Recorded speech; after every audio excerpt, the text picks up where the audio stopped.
On January 1, 1914, Nigeria officially came into existence as a political entity.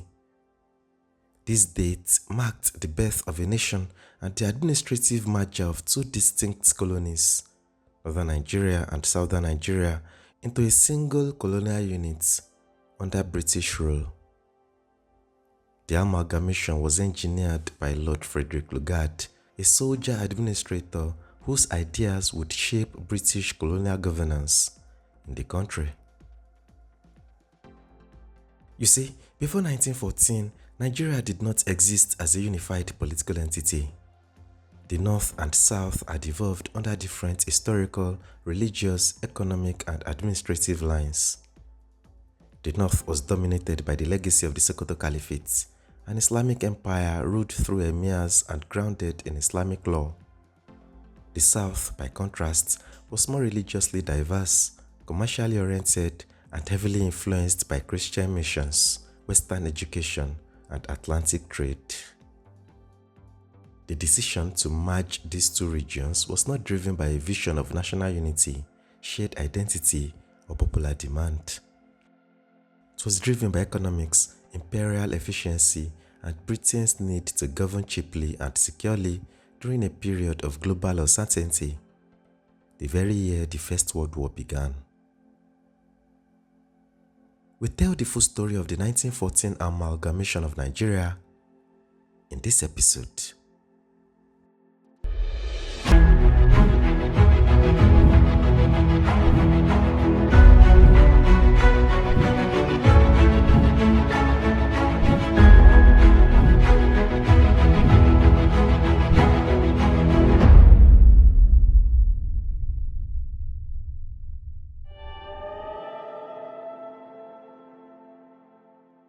When the British government revoked the Royal Niger Company's charter in 1899 and formally assumed control of its territories in 1900, Lugard was appointed High Commissioner of Northern Nigeria. From the outset, his task was clear: to transform a loose economic sphere inherited from a trading company into a firmly controlled territorial state under British sovereignty. Lugard believed that effective colonial rule required a clear military victory. Negotiated surrenders, in his view, encouraged resistance and ambiguity. As a result, his administration combined diplomacy with force, often favoring the latter when negotiations stalled. In 1903, the ancient state of Kano and Borno surrendered without a fight. Kano and Sokoto, however, the two pillars of the Sokoto Caliphate, were subjected to military campaigns. British forces marched into Kano, defeated resistance, and later entered Sokoto, effectively ending the political independence of the Caliphate. But Lugard did not dismantle the emirate system. Instead, he preserved it under British supervision. This decision formed the core of his most influential legacy: indirect rule.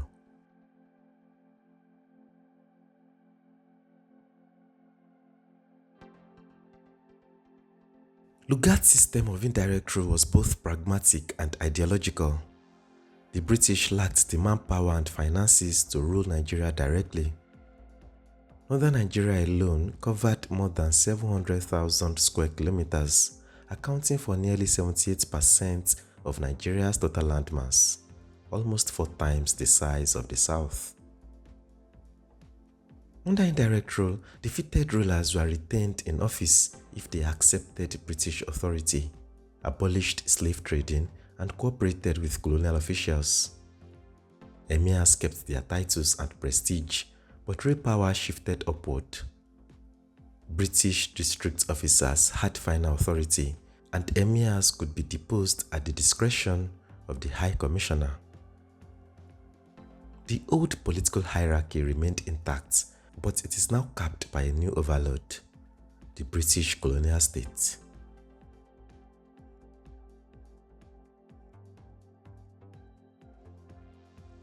Lugard drastically reduced the number of titled landholders, weakening the traditional elite and centralizing authority. Former caliphate officials were converted into salaried district heads, effectively becoming agents of colonial governance responsible for tax collection, law enforcement, and local administration. This system allowed Britain to rule vast territories with remarkably few European officers. Colonial administrators acted as overseers, issuing instructions through emirs rather than directly to the populace. While Lugard possessed near-limited executive and legislative authority, day-to-day governance was carried out by indigenous institutions, subject always to British approval.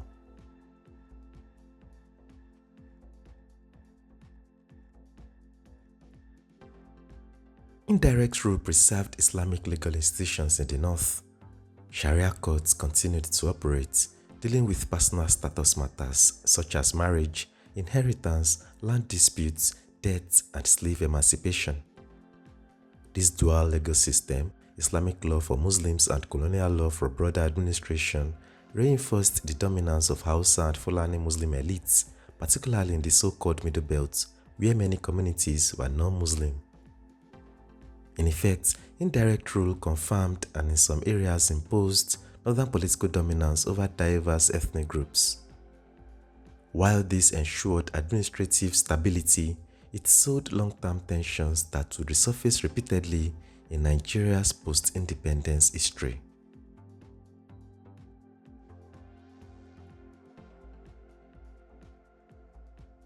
Colonial development in northern Nigeria was constrained by limited revenue.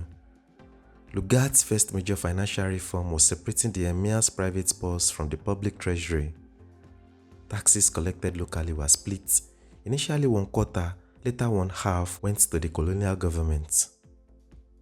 Public services remained minimal.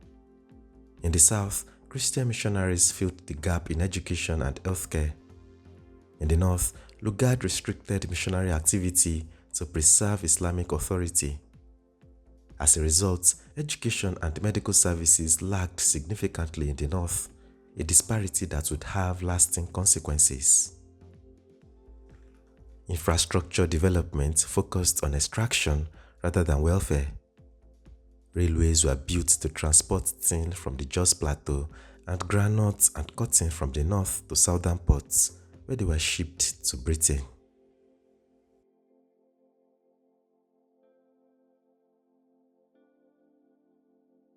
Applying indirect rule to southern Nigeria proved far more complicated. In Yoruba land, where centralized kingdoms existed, the British retained or revived traditional authorities.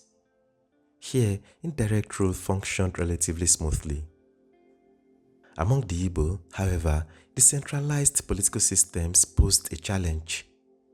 With no kings or emirs to rule through, colonial officials struggled to identify legitimate authorities. The result was direct administration by British officers and the creation of warrant chiefs, a system that generated resentment and resistance.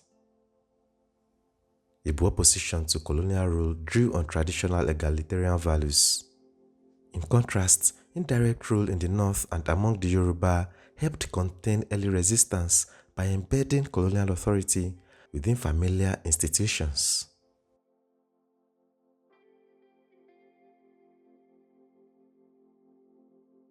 In 1912, Frederick Lugard was appointed Governor General of both Northern and Southern Nigeria with a clear mandate to unite the two protectorates. The driving force was not political idealism, but economic necessity. Northern Nigeria consistently ran a budget deficit, while Southern Nigeria generated surplus revenue through customs duties. Amalgamation allowed Britain to pool resources, using Southern revenue to subsidize Northern administration. Although the move was controversial in Lagos, where the press and political class opposed it, the amalgamation provoked little reaction elsewhere. On January 1, 1914, the two protectorates were formally merged. From 1914 to 1919, Lugard ruled a combined colony.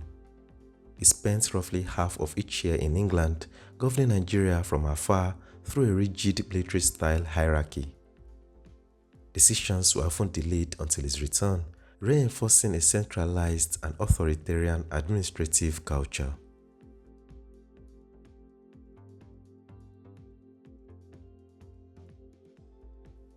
The 1914 Amalgamation of Nigeria was not meant to create a nation. It was a practical decision made for the benefit of British colonial rule. Two very different societies were brought together under one government, without any effort to unite their politics, cultures, or historical experiences. To understand Nigeria today, it is important to understand the amalgamation. Nigeria was not formed by chance, but deliberately created by colonial planners, and the effects of that decision are still shaping the country.